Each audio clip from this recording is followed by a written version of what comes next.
Hemopoiesis adalah peristiwa pembentukan sel darah meliputi eritropoiesis, pembentukan sel darah merah, granulopoiesis, pembentukan basofil, eosinofil, neutrofil, monositopoiesis, pembentukan monosit, limfopoiesis, pembentukan limfosit, dan trombopoiesis, pembentukan trombosit.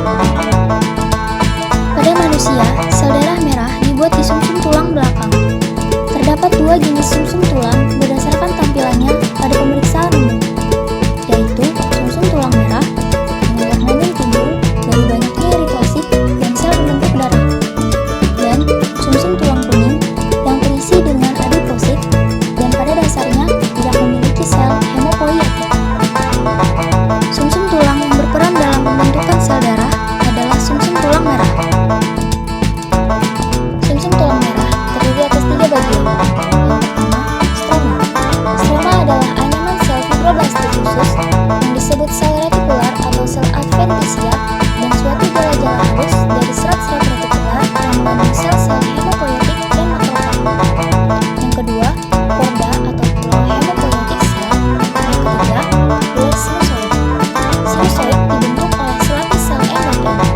Sel-sel darah yang telah terdiferensiasi dari korda hemopoietik memasuki sirkulasi dengan memasuki lubang masuk di endotel. Potongan sumsum tulang merah ini memperlihatkan beberapa komponennya. Kapiler sinusoid yang mengandung eritrosit dikelilingi oleh stroma yang berisi adiposit, dan pulau-pulau atau korda sel hemopoietik. Terdapat pula sel endotel sinusoid yang sangat tipis. Semua sel darah terbentuk dari sel punca hemopoietik pluripoten atau PHSC.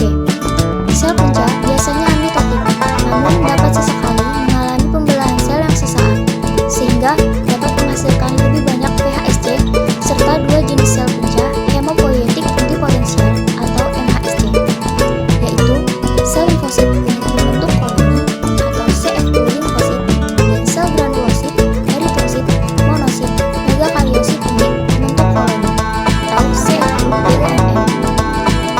Kedua populasi MHSC ini bertanggung jawab atas pembentukan berbagai sel progenitor.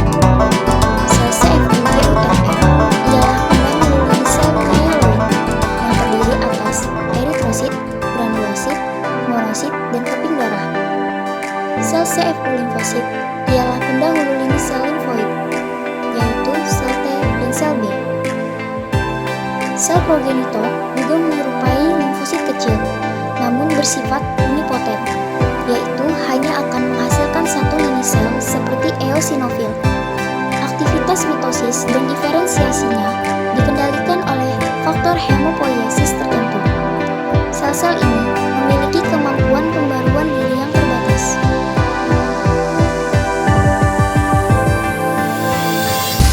Sel prekursor dihasilkan dari sel progenitor dan tidak dapat memperbarui diri. Ia memiliki sifat morfologis yang spesifik, yang menandakannya sebagai sel pertama sebuah lini sel tertentu.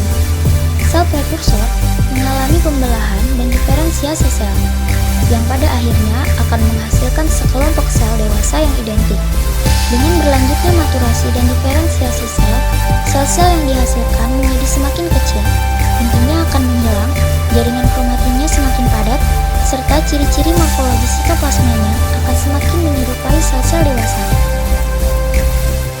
Hemopoiesis diregulasi oleh beberapa faktor pertumbuhan yang dihasilkan oleh berbagai jenis sel. Tiap faktor mempengaruhi sel punca, sel progenitor, dan sel prekursor yang spesifik. Faktor-faktor ini pada umumnya akan memicu mitosis yang pesat, diferensiasi, atau keduanya. Faktor pertumbuhan dapat mencapai sel targetnya melalui 3 jalur. Yang pertama, transportasi melalui aliran darah atau hormon endokrin. Yang kedua, sekresi oleh sel stroma, sumsum tulang di sekitar sel hemopoietik atau hormon parakrin. Yang ketiga, kontak langsung antar sel atau melalui molekul pensinyal. Faktor pertumbuhan tertentu memicu proliferasi sel punca pluripoten dan multipoten dan menjaga jumlah populasi sel-sel ini. Faktor pertumbuhan yang dimaksud ialah faktor gajah atau juga dikenal sebagai faktor sel punca, faktor pemicu koloni granulosit makrofag atau GM-CSF, dan 2 interleukin, yaitu seperti faktor stimulasi koloni granulosit atau GCSF, faktor stimulasi koloni monosit atau MCSF, interleukin 2, interleukin 5, interleukin 6, interleukin 11, interleukin 12, menghambat makrofag protein alfa, NIV alfa, dan eritropoietin diketahui berperan dalam mobilisasi dan diferensiasi sel-sel ini menjadi sel progenitor unipotensial. Faktor stimulasi koloni CSF juga berperan dalam memicu pembelahan dan diferensiasi sel unipoten jenis granulosit dan monosit. Eritropoietin mengaktifasi sel jenis eritrosit, sedangkan trombopoietin memicu produksi keping darah. Faktor baja atau Still factor atau faktor sel punca yang mempengaruhi sel punca pluripoten, multipoten, dan unipoten dengan memasuki membran sel diproduksi oleh sel stroma dalam sumsum tulang. Pada eritropoiesis, terdapat dua sel progenitor unipoten yang didapatkan dari CFU GGMM, yaitu BFU eritrosit dan CFU eritrosit.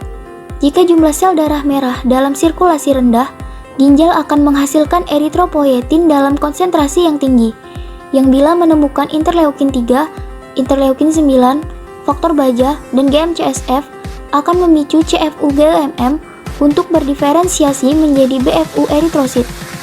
Sel-sel ini mengalami letupan aktivitas mitosis sehingga membentuk CFU eritrosit. CFU eritrosit membutuhkan konsentrasi eritropoietin yang rendah, tidak hanya untuk bertahan hidup, namun juga untuk menghasilkan prekursor eritrosit yang pertama, yaitu proeritroblas. Proeritroblas adalah suatu sel besar dengan anak inti dan sitoplasma basofilik. Tahap selanjutnya adalah eritroblas basofilik dengan sitoplasma basofilik kuat dan inti padat. Sifat basofilia kedua jenis sel ini disebabkan oleh banyaknya poliribosom yang terlibat dalam sintesis hemoglobin. Selama tahap berikutnya, poliribosom berkurang dan sitoplasma mulai dipenuhi hemoglobin yang membentuk regio asidofilia dan basofilia di sel, yang kini disebut eritroblas polikromatofilik. Pada tahap berikutnya, volume sel dan inti terus memadat dan tidak terdapat basofilia, yang menghasilkan suatu sitoplasma asidofilik yang seragam, yang disebut eritroblas ortokromatofilik. Pada suatu saat, sel ini mendorong keluar intinya yang difagositosis oleh makrofag. Sel ini masih mempunyai sedikit poliribosom yang disebut retikulosit.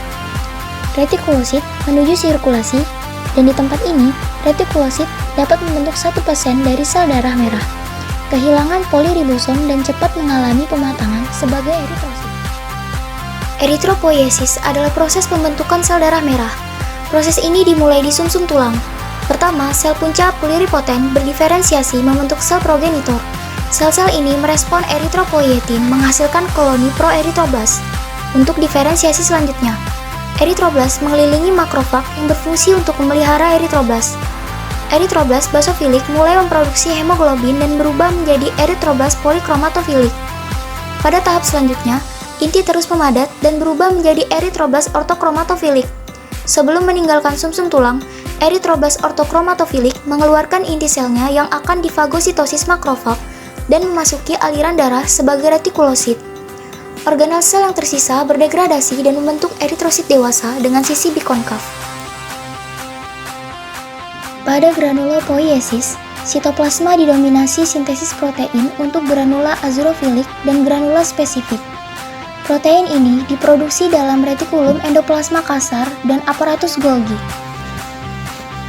Mieloblast adalah sel imatur yang paling dapat dikenali dalam seri mieloid.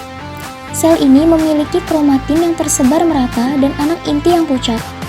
Pada tahap berikutnya, promielosit ditandai dengan sitoplasma yang basofilik dan adanya granul azurofilik yang mengandung enzim lisosom dan mieloperoksidase.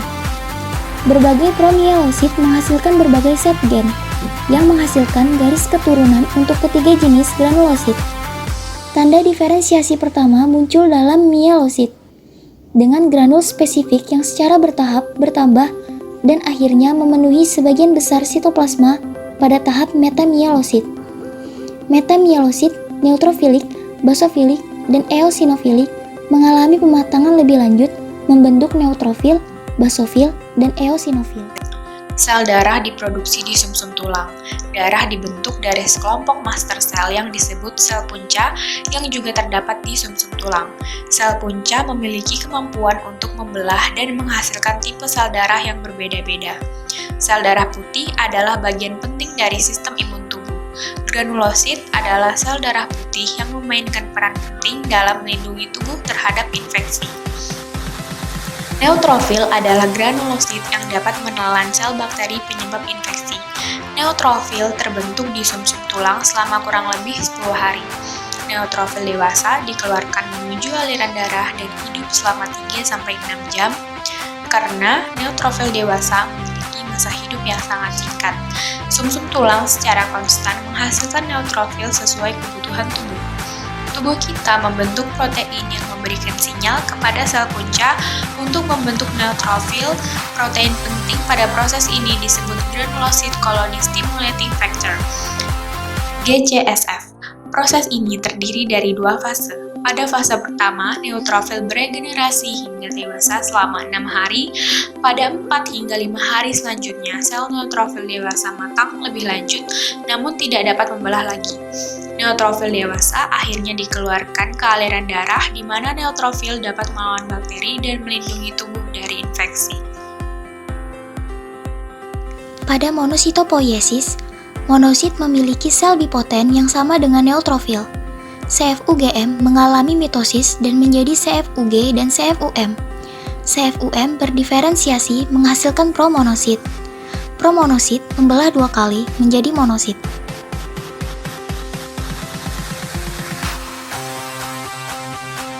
Sel punca multipoten CFU limfosit membelah dan membentuk 2 sel progenitor unipoten, yaitu CFU limfosit B dan CFU limfosit T. CFU limfosit B mengalami pembelahan beberapa kali membentuk limfosit B. Sel CFU limfosit T mengalami mitosis dan membentuk sel T yang imunokompeten, yang kemudian berpindah ke bagian korteks timus, tempat ia berproliferasi, dan mulai mengekspresikan penanda permukaan sel. Begitu penanda-penanda permukaan sel ini muncul pada plasma lemma sel T, maka sel ini menjadi limfosit T. Progenitor keping darah yang unipoten, CFU megakariosit, menghasilkan sel yang sangat besar, yaitu megakarioblas, yang inti tunggalnya berlobus banyak.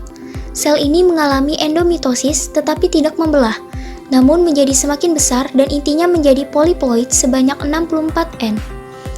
Megakarioblast berdiferensiasi menjadi megakariosit. Megakariosit terletak di sebelah sinusoid, dan juluran sitoplasmanya memasuki ruang sinusoid. Juluran sitoplasma ini terpotong-potong menjadi kumpulan proplatelet, akibat invaginasi plasma lemma yang sempit dan berliku-liku. Sesaat setelah proplatelet dilepaskan, mereka pecah menjadi keping darah satuan. Setiap megakariosit dapat menghasilkan beberapa ribu keping darah. Sisa sitoplasma dan inti megakariosit akan mengalami degenerasi dan divagositosis oleh makrofag. Platelet adalah fragmen sel kecil yang ditemukan di aliran darah dan menghasilkan sejumlah faktor pertumbuhan dan sitokin. Selain itu, platelet memainkan peran penting dalam hemostatis. Platelet berasal dari megakariosit yang ditemukan di sumsum tulang. Megakariosit memiliki rata-rata diameter 50-100 mikrometer, di mana 15 kali lebih besar dari sel darah merah. Megakariosit terlalu besar untuk memasuki endotel sinusoid, sehingga terjadi proses sitoplasma. Megakariosit menembus pori endotelium dan melepaskan 4 proplatelet yang akan berdiferensiasi selanjutnya membentuk platelet dewasa. Platelet tetap berada di aliran darah selama 5-9 hari. Platelet yang tidak dapat berfungsi lagi untuk pembekuan darah akan difagositosis di limfa atau hati. Selain menghasilkan sekitar 1000-3000 platelet, megakariosit akhirnya memiliki ukuran yang cukup kecil untuk memasuki aliran darah dan akan dikonsumsi oleh makrofag alveolar.